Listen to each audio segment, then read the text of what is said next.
Now, who's this quote from? "We should feel proud to say this is a Christian country." It was Prime Minister David Cameron back in Easter this year. For how much longer, though? Christianity is in decline in Britain, particularly the Church of England. Its governing body met last week to tackle many issues, including trying to be more representative as a national church. But is it too late? And is it right to say that Britain is still a Christian nation?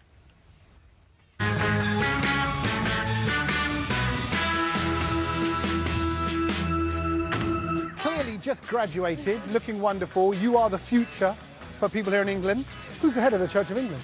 I don't know, Archbishop or someone, I don't know. The Archbishop of Canterbury. Would it be the Pope, I'd have thought? I don't actually know, and I should know. The Queen? Henry VIII, I thought. Now it'd be the monarch, I'm guessing. Queen. Oh, I thought it was the Archbishop or something or other. Well, obviously he's more intelligent than I am. What religion is the Prime Minister? I don't know, but I'm going to guess C of E. I have no idea. I don't even know if he's got a religion. Church of England. Church of England, I guess. No. I would say C of E. I don't even know who the Prime Minister is.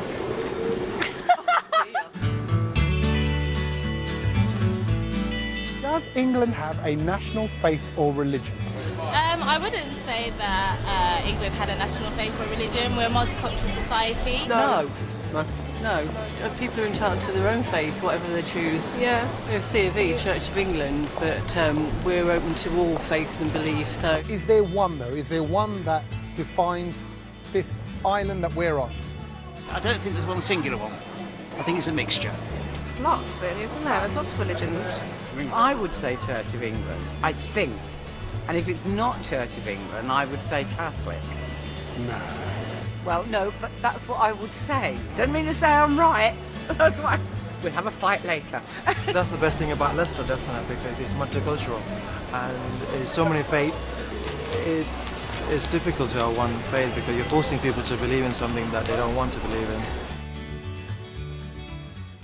And that was in Leicester, one of Britain's most diverse cities, of course. Although Christians still in the majority there, seems to be some confusion about whether Britain even has a national faith. Joining our panel this morning, Anglican vicar and chaplain to Parliament, the Reverend Rose Hudson-Wilkin. Good morning to you, Rose. Morning. Nice to see you. And from our BBC studio in Manchester is Church of England worker and interfaith activist Anjem Anwar. Welcome to the programme. Thank you for joining us from Manchester. The question we're asking this morning, is Britain still a Christian nation? Peter, you're a Christian, is it? No, it's not. It hasn't been for years. Formally it is. But the interesting thing is the coronation service in 1953 was a wholly Christian, indeed Protestant service, and the Queen was crowned as the Protestant monarch of a Protestant nation.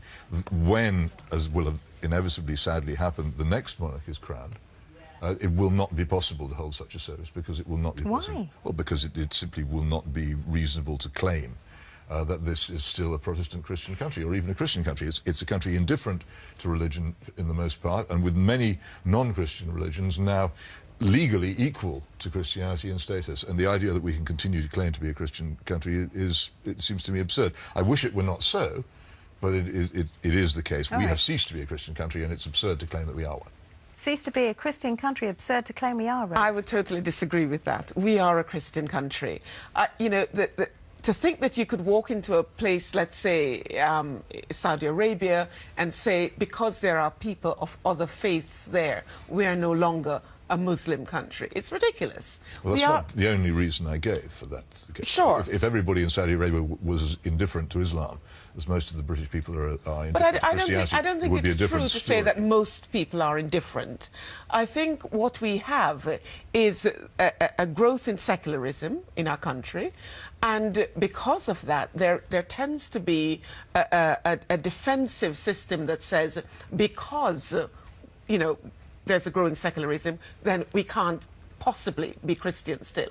It doesn't add up to me. But does it mean that Christianity is under threat because secularism is increasing? No, I do not believe for 1 minute that Christianity is under threat. I think if there is any threat to Christianity, it is about Christians failing to live what it means to be a Christian. in a public way. And by so that... go to church? Well, by that I don't mean standing on the roadside, you know, with a horn saying, hey, look at me, I'm a Christian.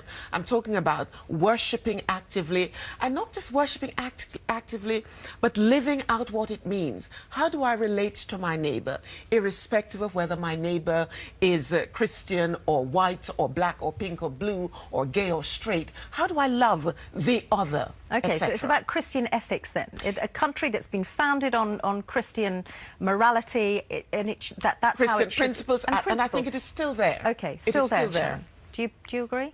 I think Rose is a fantastic advert for the Church of England. Actually, I also agree with Peter though that there's a difference between being formally Christian, as in the Church of England is the established faith and it's interwoven, you know, with the Constitution, bishops in the House of Lords, etc., etc. That is clearly still there, but in practice, it's a more diverse society, including in terms of faith. I think it's possible to have multiple identities. I think there are people who probably, when they're polled and surveyed, no longer call themselves Christians, but nonetheless feel that they are part of the Judeo-Christian tradition. But I don't think this is problematic. What's important is that we rub along together well, we treat each other well, we have respect for different faiths and people of no faith, and perhaps most importantly for heresy in any faith community, which I think is incredibly important.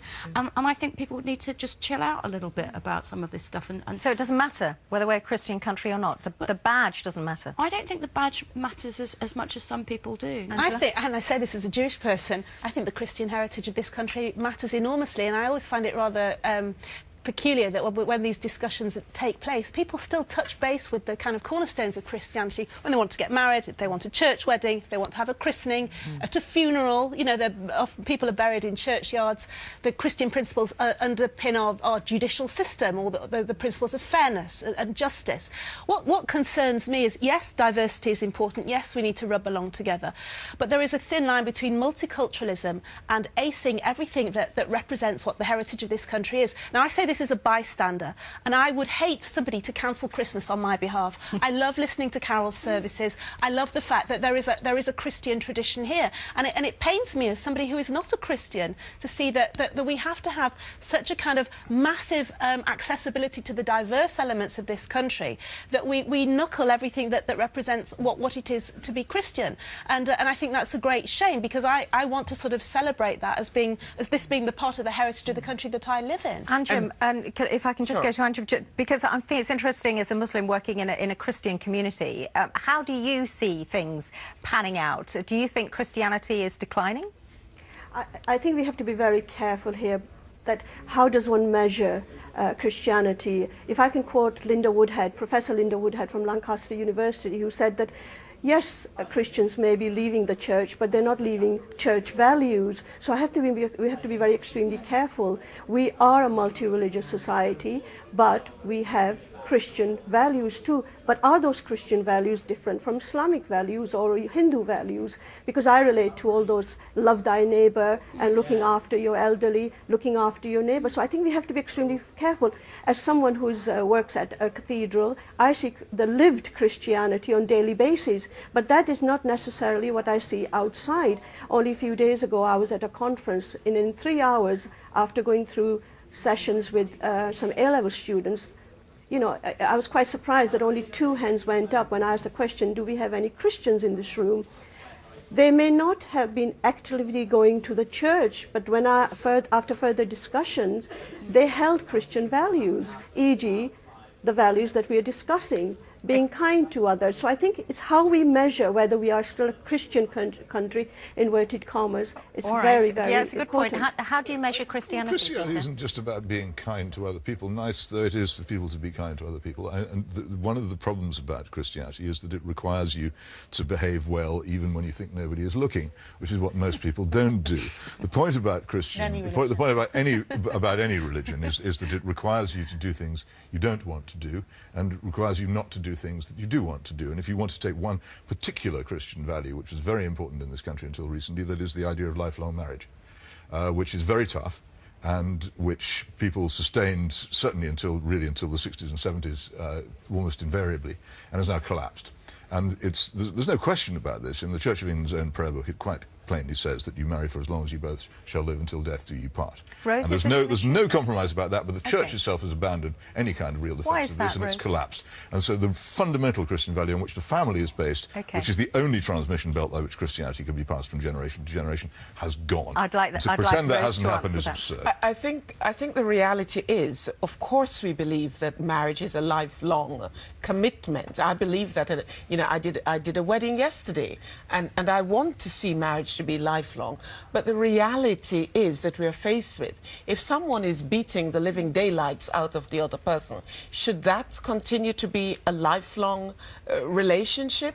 So we have to wrestle. We have to wrestle with the reality that is there before us. Christianity, of course, is not just about saying, you know, I'm going to be kind to you and vice versa. Christianity is about a faith in God, a faith in Jesus Christ, etc.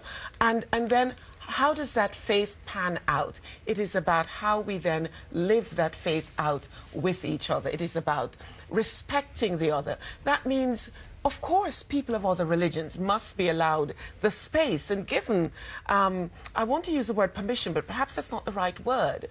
The fact that we practice our faith encourages others also from other traditions and other religions to practice their faith. I want to bring in Anjum here. If the Church of England is declining faster than other denominations, why is that? Is that because we're becoming a more multicultural society, the growth of Islam? Is it because we're becoming a more secular society? The number of people saying they don't subscribe to any religion. What would you say is the biggest threat to the Church of England? I think the biggest threat to any faith is aggressive secularism, basically. Whereas, as I quoted, that you have people who live the Christian values in their life on a daily basis, but they may not recognize that as Christian values.